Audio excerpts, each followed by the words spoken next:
bank bailout as their buffer, so they don't get touched. So somebody else gets carted off to jail in the event if everybody gets caught. But we've come to a point now, I'm in agreement with Brett, you can't get anything done in the courts. You can't get any prosecutors to do anything. We've had nothing but obstruction of justice on the part of the United States Attorney Generals since 1981. And there has been no way of they've had a control box there. They eliminated the racketeering offices in 1988 intentionally, the federal RICO racketeering offices. They left the labor racketeering in Philadelphia. I actually got an assistant U.S. attorney over there to go against some of the old Iran-Contra boys and their security fraud tied to Millman. And what do? They go and kill their key witness right in the jail cell. That's an example of what they do. How many criminal have you seen sealed? Mine killed. What? How many criminal indictments have you personally seen sealed or know about being sealed? Where they've actually charged someone, where they've actually indicted this person, and they've actually sealed the case to keep this covered. Yep. Patrick Fitzgerald, homosexual in the closet, Patrick Fitzgerald, special prosecutor on the Valerie Plame case. He had it all.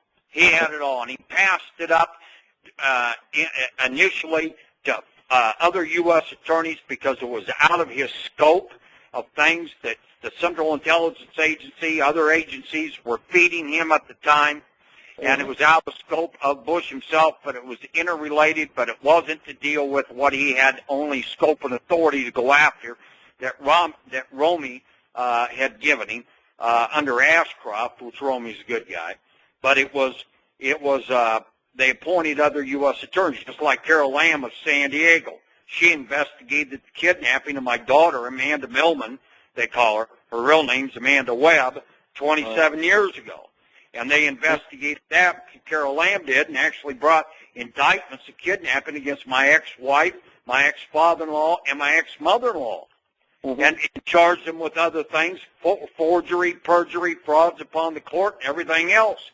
And she's the one that was bringing Jack Abramoff down, which he answered directly to Larry Mizell and Leonard Millman out of Denver. Well, Mizell was the one, the current bank bailout guy. I got him lit up all over the top side of my internet, StuWebb.com, gets into it and their background. But Carol Lamb gets fired over it. They find out about it. So the cases are sealed, and where do they send those indictments? They send them to the National Security Archives. They put them in archives at National Security. They claim it's a national security issue. It has nothing to do with national security. Right.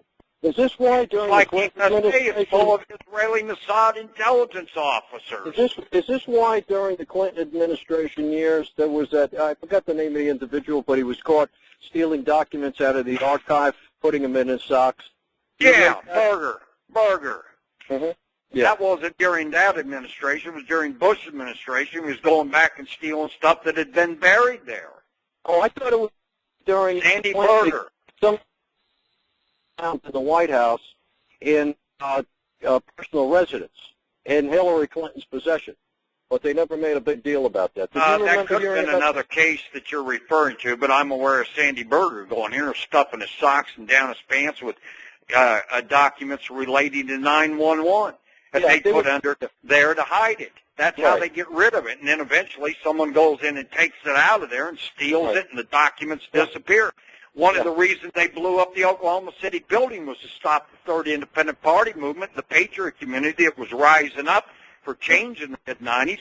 But you know what they did before they blew the building?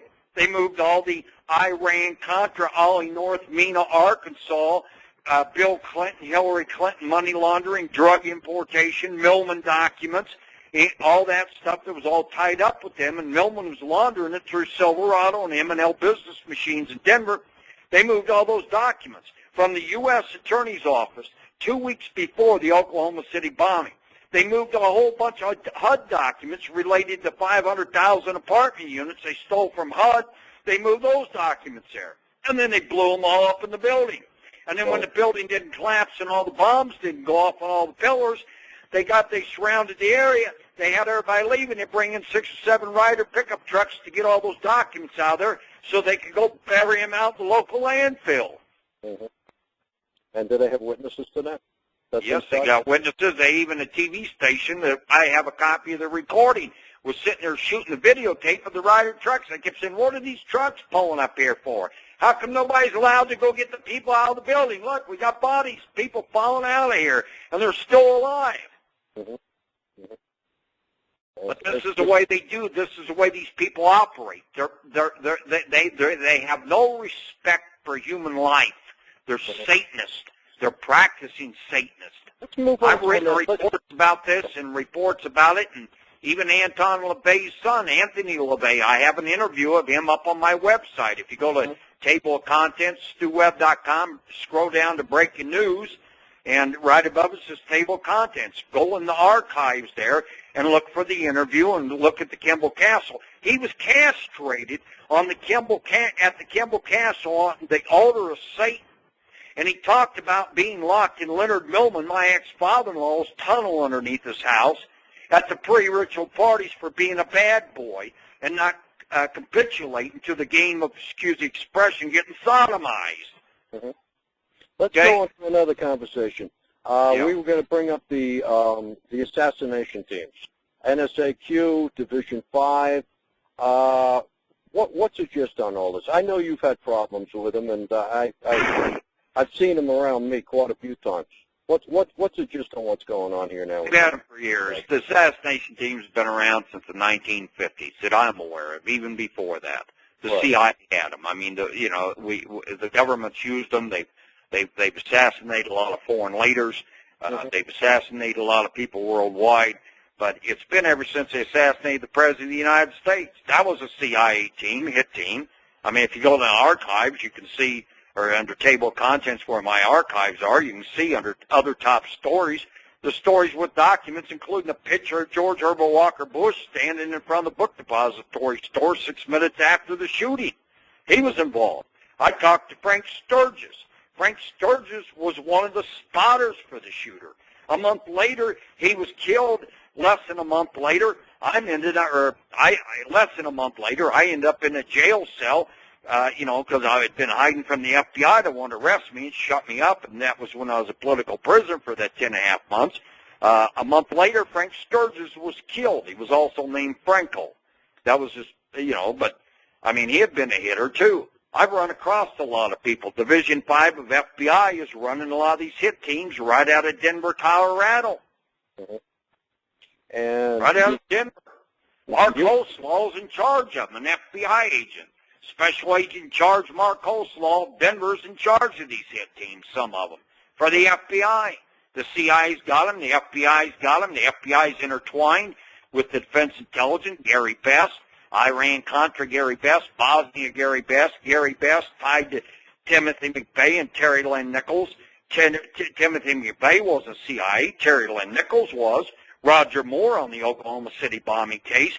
There was the gun shop owner. He was CIA. He parks his yacht down there at Pier 66 in Miami with Jeb Bush and Oliver North in a submarine and hauled drugs in. Mm-hmm. Now, they were all part of the network. You've had a lot of COINTELPRO. You have a lot of counterintelligence people all over you. I know a lot of us do. What seems to be, do you have one in particular that has really been, a source of constant, threat to you throughout the years of any of these people? Are you asking me one of the assassins? Is that what you're asking me? Yeah. Uh-huh. It's been a combination of several of them. I mean, I've spotted, and I don't want to mention names on the air because then they know that I know who they are. I'm not interested in doing that now, okay? Right. Sure. But, yeah, I mean, it's just like right now, I've heard that the Chinese intelligence are trying to get me. I'll leave that alone. George Herbert Walker Bush did and Barack Obama both were conspired to have him do it. Mm-hmm.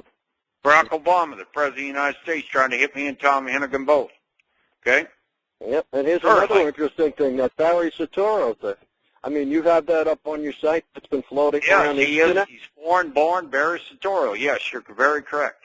So here we go. a man born in Indonesia, President of the United States. Obviously, it's against the law. You can't be a foreign-born citizen to be the president. Manipulated